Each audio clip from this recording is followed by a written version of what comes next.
Stage ઉપર અહીંયા જેટલા લોકો ઓર્ગેનાઇઝ કર્યું છે એ લોકોના સૌથી પહેલા ગવન મિસ્ત્રી અવ્વલ અમદાવાદી please come on stage. Next Kaushal Patel,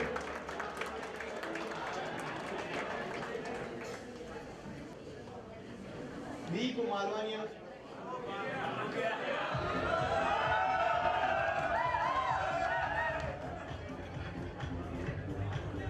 Devang Dave,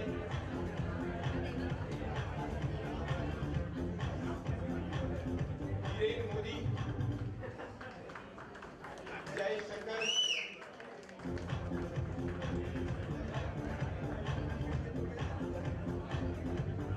કૌસ્તુભ Agarwal, મિલન ત્રિવેદી,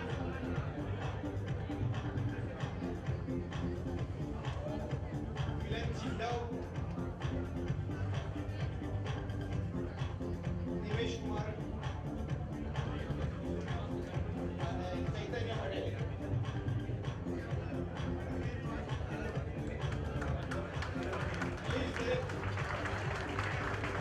છેલ્લે વિપુલ પંડ્યા,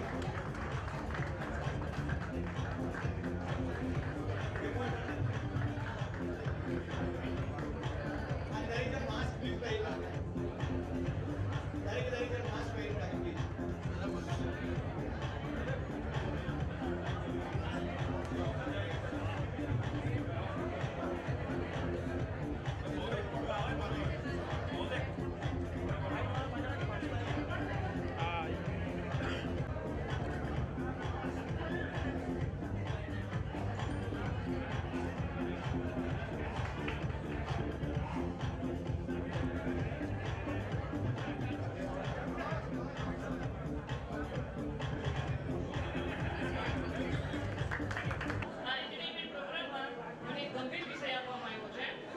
પોઝિટિવ પેરેન્ટિંગ, એના માટે આપણે મિલનભાઈનો વર્ક કાઢશું, કારણ કે આ ટોપિક મારો નથી. હવે આ ટોપિક પર વાત કરું તો પ્લીઝ સાંભળવી પડશે. હેલો, હું છે ને એક ટીચર છું અને સ્ટુડન્ટ્સને કહેવામાં છું કહેવાયેલી છું, તો બધું સાંભળવી તો પડશે તમારા લોકોએ. મનુસ્મૃતિમાં એક સરસ વાક્ય છે, આપણે શ્લોક કહી શકાય એવું, લાલ્યત 5 વર્ષાણી 10 વર્ષાણી કાર્ય પ્રાપ્તેષુ 16 વર્ષે પુત્ર મિત્રનું આખરે. 5 વર્ષ સુધી બાળકનું લાલન પાલન કરવું જોઈએ. 10 વર્ષના બાળકને શિક્ષા કરી શકાય. 16 વર્ષથી પ્રાપ્તિ થાય ત્યારે પુત્રને મિત્ર સમાન ગણો, આવું મનુસ્મૃતિમાં કીધેલું છે. હવે લાલન પાલન કરવું એટલે શું? લાડ કરાવવા. કેવા લાડ કરાવવા? સિમ્પલ રમકડા આપવા, રમવું, ખૂબ સમય આપવો, ગુસ્સો ના કરવો, શાંતિ જાળવવી. આપણે જે કરશું ને એ જ બાળકો જોશે ને એ જ વસ્તુ લોકો રિફ્લેક્ટ કરશે. 6 થી 10 વર્ષ તાળીએ શિક્ષા કરી શકાય. શિક્ષા કરવી જ એમ નહીં પણ કરી શકાય. તો શિક્ષા કેવી કરી શકાય? મારવું જરૂરી છે બાળકની શિક્ષા માટે? તો જ્ઞાન. બાળકને મારી ન શકાય. 1 થી 5 વર્ષમાં છે ને બાળકને એટલું સાંભળવું, એટલું સમજવું, એટલું ધ્યાન રાખવું કે તમારે એડિક્ટેડ છીએ, તમારી ઉપર ના ચાલે, હેબિચ્યુઅલ થઈ જાય તમારું. ભાઈ તમે એની જોડે વાત ના કરો તો સજા લેવું લાગે. 10 થી 12 વર્ષમાં જ્યારે સજા કરવાની આવે ને ત્યારે બધું બોલવાનું બંધ કરી દેવાનું કે હું તારી સાથે વાત નથી કરતી, તે આવું કર્યું છે એટલે. એ સૌથી મોટું અસરકારક રહેશે, કારણ કે મારું વ્યાજબી નથી. પણ જો બોલવાનું બંધ કરી દેશો ને, અસહકાર કરશો કે ના બેટા આજે આ નહીં થાય, આજે કોઈ કીધું છે શાક નહીં થાય, તો પણ એને બહુ અસર થશે કે મમ્મીએ મને ધ્યાન ન આપ્યું, પપ્પાએ મને ધ્યાન ન આપ્યું. સજાનો પ્રકાર એવો રાખવો કે આપણને ગિલ્ટી ફીલ ન થાય અને એ વ્યક્તિ સમજી પણ જાય કે આપણે કેવા શું માંગીએ છીએ. મોરઓવર 10 થી 12 વર્ષમાં થોડી ફાઇનાન્શિયલ સમજ આપવી, પૈસાની કિંમત શું છે, વસ્તુઓ ખરીદવા જાવી, એવું બધું શરૂ કરવું જોઈએ. 10 થી 16 વર્ષ 10 થી 16 વર્ષ છે સૌથી સેન્સિટિવ એજ છે, જ્યારે કે એજ્યુકેશન આપવાનું હોય છે, સેક્સ એજ્યુકેશન આપવાનું હોય છે, એન્કરેજ કરવાનું હોય છે, ફાઇનાન્શિયલ સેન્સ આપવાની હોય છે. ફાઇનાન્શિયલ સેન્સ એટલે કેવી? એટલે પ્લાનિંગ કરતા શીખવાડવાનું હોય છે કે બેટા આખા મહિનામાં કેટલા બર્થડે આવશે, કયા ફેસ્ટિવલ આવશે, તો ચલો આપણે એક કામ કરીએ કે આપણી તારીખે કેટલો ખર્ચ થશે, અમે તને એટલો ખર્ચ આપીએ, એટલામાં તું પૂરું કરી શકીશ. હિસાબ લખતો જાય, હિસાબ ચેક કરવાનો, હિસાબ ચેક કરીને રોકવાનો નહીં કે આટલા રૂપિયા કેમ વપરાય ગયા, બાકી ખોટું બોલશે નેક્સ્ટ ટાઈમ. એટલે બેટર છે કે હિસાબ ચેક કરો, હા બરાબર છે, પૈસા ખૂટશે, ખોટા વાઇકરા છે એટલે ખૂટશે, ત્યારે કહ્યું કે બેટા હવે કે આ કેમ વપરાઈ ગયા, અને હિસાબ બતાવશે એટલે એને સમજાશે. એટલે 10 થી 16 વર્ષની વચ્ચે થોડું ફાઇનાન્શિયલ ઇન્ડિપેન્ડન્સ આપતા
ધીમે ધીમે ફાઇનાન્શિયલ મેટરમાં ઇન્વોલ્વ કરવાના બાળકોને અને એમનો સલાહ સૂચનાનું મહત્વથી ઘરમાં કે તમારા કપડામાં તમારા ડ્રેસિંગમાં ફેરફાર કરવાની તૈયારી રાખો.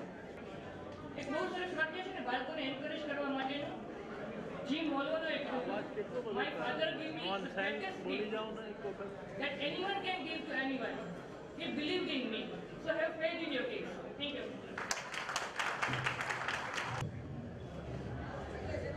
Good morning. હવે આજે એન્ટરટેનમેન્ટ પ્રોગ્રામમાં આપણે ભેગા થયા છીએ તો મારે એક અગત્યની વાત પણ કહેવી છે. તેમાંથી મોટા ભાગના બધા જ લોકો થોડું કંઈક ને કંઈક લખે છે અને આપણને ગમે એવું લખે છે કે એવું નથી હોતું કે સાવ ફેંકી દેવા જેવું હોય.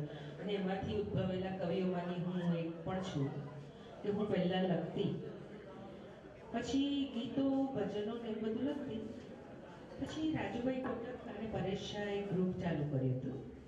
એ લોકોએ મને ગઝલ લખતા શીખવાડ્યું અને પછી અત્યારે હું એવી કક્ષા પર પહોંચી શકી છું કે ગઈકાલે કવિયત્રી મુશાયરામાં જઈને જ હું ડાયરેક્ટ અહીંયા આવેલી છું કે બરોડામાં પણ થતા અથવા બીજી કોઈ જગ્યાએ તો ત્યાં જઈને હું મારી જાતને રિપ્રેઝેન્ટ કરી શકું છું. તો હું એવું નથી માનતી કે મારી હજુ એ કક્ષા પહોંચી છે લખવામાં કે હું બહુ સરસ લખું છું, પણ છતાં મને સંતોષ છે કે હું કંઈક અભિવ્યક્ત થઈ શકું છું.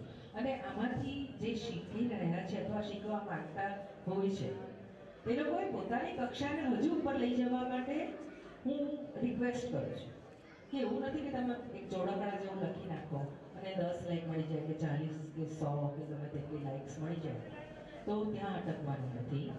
પણ એના કરતાં જે તમને ખરેખર શીખવાડી શકે એમ હોય, માર્ગદર્શન આપી શકે હોય એવા ઘણા લોકો છે તો એની પાસે તમે શીખો અને તમારી જાતને વધુ અપડેટેડ રાખો અને વધારે સારી રીતે અભિવ્યક્ત થાઓ તો કદાચ તમારી કાલે એક બુક પણ બહાર પડી શકે અથવા તો તમે બીજી કોઈ સારી સંસ્થામાં કે સારા સ્ટેજ પર તમારી જાતને જ્યારે અભિવ્યક્ત કરો તો તમને અને સામેવાળાને બેને સંતોષ થવો જોઈએ કે ના એવું કંઈક લખ્યું છે કે જે ખરેખર જરૂરી છે.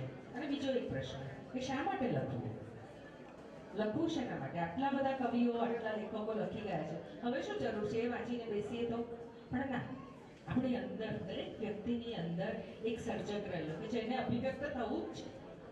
આપણા એવા બધા ઘણા શબ્દો છે કે જે મૂંઝાયા કરે છે એને બહાર કેમ નહીં કાઢવા કે આપણી પોતાની આગવી એક રીત વિકસાવીને આપણે અભિવ્યક્ત થવું એ આપણો હક છે અને સારામાં સારું લખીને સમાજની સામે મૂકવું એ આપણી ફરજ છે. એટલે આટલું ધ્યાન રાખે જો બધા જ મારા મિત્રો તો બહુ આનંદની વાત થશે. હું મારી એક બે ગઝલ તમારી સામે મૂકું છું. મારું નામ છે સ્મિતા શાહ અને મીરાના નામથી લખું છું. અને કહું તમને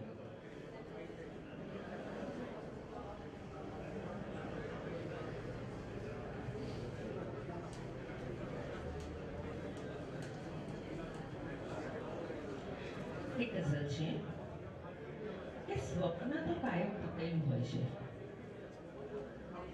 આમાં સાંભળજો, શબ્દો સાવ ઓછા અને અભિવ્યક્તિ વધુ હોય છે આમાં કે તમારે જે કહેવું છે તે તમારે 2 લાઈનમાં અને ગળ્યા ગાંઠ્યા શબ્દોમાં આપણે કહેવું છે. તો સ્વપ્ન તો કાયમ તૂટેલું હોય છે અને ભાણ મદ્દરીએ ખૂટેલું હોય છે. એટલે ભાણ એટલે આપણી ઈચ્છાઓ ને મદદરી એટલે આપણે અધવચ્ચે ક્યાંક જઈએ ને ડૂબી જઈએ, શક્ય છે ટાઇટેનિકની જેમ કે ત્યાં ખૂટેલું. બધા સ્વપ્નો આપણા સાકાર થતા નથી એ હકીકત છે અને એ સ્વીકારીને મારે ફક્ત એક શબ્દમાં ક્યારે કહેવું હોય તો મેં આવી રીતે કહું કે સ્વપ્ન તો કાયમ તૂટેલું હોય છે અને ભાણ મદ્દરીએ ખૂપેલું હોય છે અને હોય ક્યાં જ્યારે જરૂરત જ્યાં પડે આપણું કિસ્મત સુતેલું હોય છે. અને દર્દથી ભાગી શકો તો પણ કેટલું પારણે આવીને ઉભેલું હોય છે. અને ઘર હશે ક્યાં સૂર્યનું પૂછો મને. કેમ પૂછવાનું? કારણ કે હું રાત્રે એને ચેઝ કરતી હોઉં છું એ મારા સૂર્યને. ઘર હશે ક્યાં સૂર્યનું પૂછો મને, રાતની પાછળ ડૂબેલું હોય છે. અને છેલ્લો શેર છે કે બહાર જે દેખાય મીરા હોય ક્યાં? બહાર જે દેખાય મીરા હોય ક્યાં, ભીતરેથી છૂટેલું હોય છે. ને સ્વપ્ન તો કાયમ તૂટેલું હોય છે, વાણ મદદરીએ ખૂપેલું હોય છે. Thank you.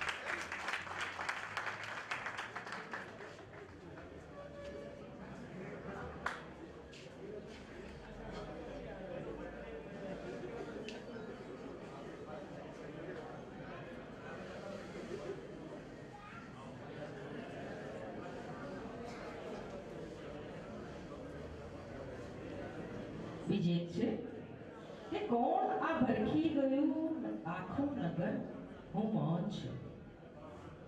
કોણ આ ભરખી ગયું આખું નગર, હું મૌન છું. કેમ, શું, કોને થયું, કોને ખબર, હું મૌન છું.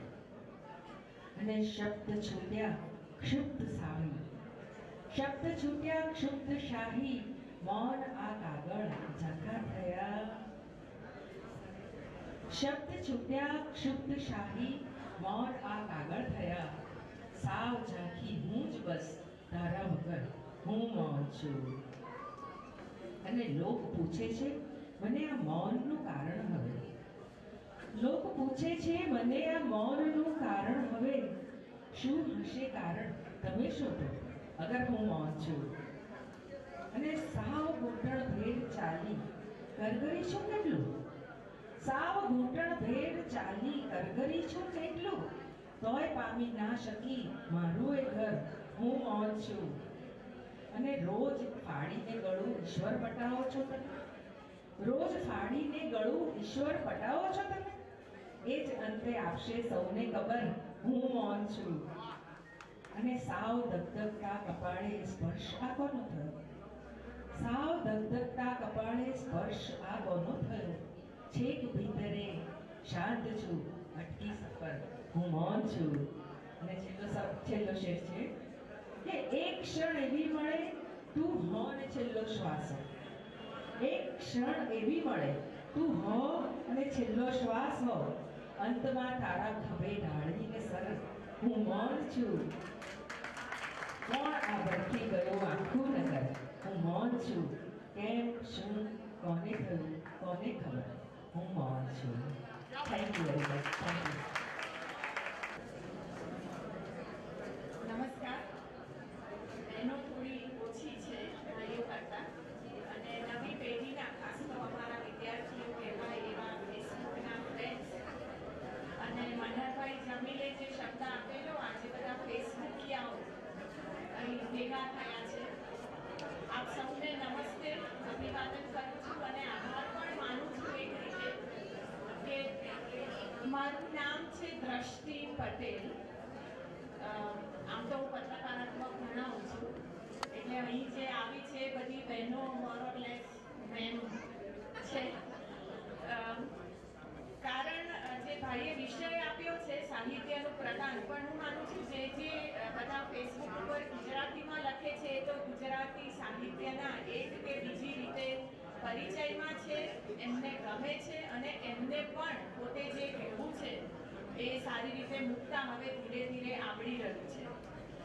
એક નામ લઉં, કદાચ આપણે બધા એક રીતે એકબીજા સાથે સંકળાયેલા છીએ. હું સીધી રીતે તમારી ફેસબુકની ફ્રેન્ડ ના હોઉં તો મારા હસબન્ડના ફ્રેન્ડ્સ એવી રીતે ક્યાંક આપણે એકબીજાને વાંચતા હોઈશું. નટુભાઈ પરમાર કરીને એક ભાઈ છે સાહિત્ય રસિક, એમનું ઉપનામ છે. એમની પોસ્ટ વાંચવી બહુ ગમે છે, કારણ કે નિર્દોષતાથી એ જે લખવા માંગે છે, કહેવા માંગે છે, હું માનું છું એવા મિત્રોને કારણે ગુજરાતી સાહિત્ય જીવતું રહેશે. ફેસબુકને કારણે તો ખરું જ, પણ આ નવી પેઢીના જે નાના ભાઈઓ છે, બહેનો છે, જેમને રસ છે ગુજરાતી ભાષામાં. આગળ સ્મિતાબેન એમની પોતાની 2 ગઝલો વાંચી ગયા, તો હું તમને હોમવર્ક આપું. 2 શેર છે, બહુ જાણીતા છે આપણી ભાષાના. એ કોણે લખ્યા છે એ તમે આવડતું હોય તો વેલ એન્ડ ગુડ ઇનફ, ના આવડતું હોય તો વિચારજો. ફેસબુકના મિત્રોને સમર્પિત પહેલો. મને શબ્દો મળ્યા તારે નગર જાવા, ચરણ લઈ ચાલવા બેસું તો વરસેલા વરસ લાગે. હવે બીજું, એમણે મૌન વિશે પણ એક ગઝલ કહી. મૌન પર છે આ દરડ હવે મૌનમાં જ છવાતું ભલે, મેં તો કહ્યું હતું મને અને સાંભળ્યું તમે. આપણે છે આ કવિનું નામ નવલકથાકાર તરીકે જાણીતા છે. મારા પિતાજી છે રઘુવીર ચૌધરી, એમનું લખે. જે થોડાક મુદ્દા મારે કહેવા છે એ ફટાફટ મુદ્દાની રીતે જ કહીશ, કારણ કે અમે બધા તો સામાન્ય રીતે કલાક 1.5 કલાક બોલવા માટે ટેવાયેલા હોઈએ છીએ. એટલે 5 મિનિટમાં વાત પૂરી કરું જે મુદ્દા છે એમાં. આપણે સાહિત્યની જે વાત કરવી હોય તો પહેલો સવાલ ભાષાનો આવે છે, ગુજરાતી ભાષાનો. હમણાં ગયા અઠવાડિયે ગુજરાતના રાજ્યપાલે સાહિત્યકારો સાથે એક મિટિંગ કરી. મારા સદભાગ્યે મને એમાં સીધું નિમંત્રણ નહોતું પણ જવા મળ્યું, અને જે વાત ત્યાં મિત્રોએ રજૂ કરી એ હું માનું છું આપણને બધાને સ્પર્શે છે, કારણ કે કાં તો આપણે અત્યારે ગુજરાતી ભાષા પ્રેક્ટિસમાં મૂકી રહ્યા છીએ, આપણને ગુજરાતી ભાષામાં રસ છે, આપણે ગુજરાતીઓ છીએ, અને હું ઈચ્છું કે આપણા બાળકો, તમારા બધાના નવી પેઢીના બાળકો પણ ગુજરાતી ભાષા સાથે એક યા બીજી રીતે સંપર્કમાં રહે. તો એક વિચાર આ છે કે આપણે બધા મળીને, હવે આટલું 200-300 નું એક ગ્રુપ આજે ભેગું મળ્યું છે, તો આપણે બધા શું એવું કંઈ ન કરી શકીએ કે આપણી ચૂંટેલી સરકારને પ્રત્યક્ષ કે પરોક્ષ રીતે એ સંદેશો મોકલીએ કે આપણા બાળકો શાળામાં ગુજરાતી ભણે. અંગ્રેજી માધ્યમમાં બાળકોને મૂકી એની સામે મને પોતાને કોઈ જ વાંધો નથી, કારણ કે ઘણા એવા બાળકો હશે જેમને કારકિર્દી કોઈ એવા વિષયમાં બનાવી હોય કે એના માટે અંગ્રેજી જરૂરિયાત છે જ, બની ગઈ છે, એ આપણે હવે સ્વીકારવું જ પડશે. પણ આપણે ગુજરાતમાં રહીએ છીએ, આપણી માતૃભાષા છે, તો સરકાર આગળ એક આ રજૂઆત આપણે કરી શકીએ કે આપણા બાળકો માતૃભાષામાં ભણે એવી કંઈક સગવડ, કારણ કે અત્યારે એ વસ્તુ ફરજિયાત નથી જે મહારાષ્ટ્ર અને કર્ણાટકમાં છે. તો આપણે ગૌરવ લઈ શકીએ. આ ગઈકાલે પરમ દિવસે જે ઘટના બની કે 3 ગુજરાતી ફિલ્મો એક સાથે થિયેટરમાં છે, મલ્ટીપ્લેક્સ થિયેટરમાં, તો હવે આ બધું વધતું જશે. આપણી ભાષા, સાહિત્ય, સંસ્કૃતિ સાથે આપણો લગાવ અત્યારે જે છે એનાથી થોડોક વધારીએ. એ માટે હું માનું છું કે ગુજરાતી ભાષા પ્રેમીઓ એવા આપણે કંઈક ના કંઈક કરવું પડશે. સાહિત્યનો પ્રચાર ફેસબુક ઉપર કેવી રીતે થાય, તો એમાં હું કોઈ મોટા સાહિત્યકારનું નામ નહીં લઉં, જેમ કે મારા સસરા પન્નાલાલ પટેલે ઘણું બધું લખ્યું, ઘણું એમનું અત્યારે તમે બધાએ વાંચ્યું હશે, નિનાદ ક્યાં ગયો ભાઈ, એણે હિન્દીમાં કેટલા સુંદર ગીતો ગાયા. તો હું માનું છું ભારતીય ભાષાઓને પણ એ રીતે આપણે પ્રોત્સાહન આપીએ. આપણી ભાષાઓ, આપણે શું છીએ એની ઓળખ આપણી ભાષાઓ દ્વારા મળવાની છે. સાહિત્ય તમને હવે તો એમેઝોનથી માંડીને દરેકે દરેક વિક્રેતાઓ, માર્કેટિંગ કરનારાઓ પાસેથી ગુજરાતી પુસ્તકો મળે છે. વર્ષમાં 1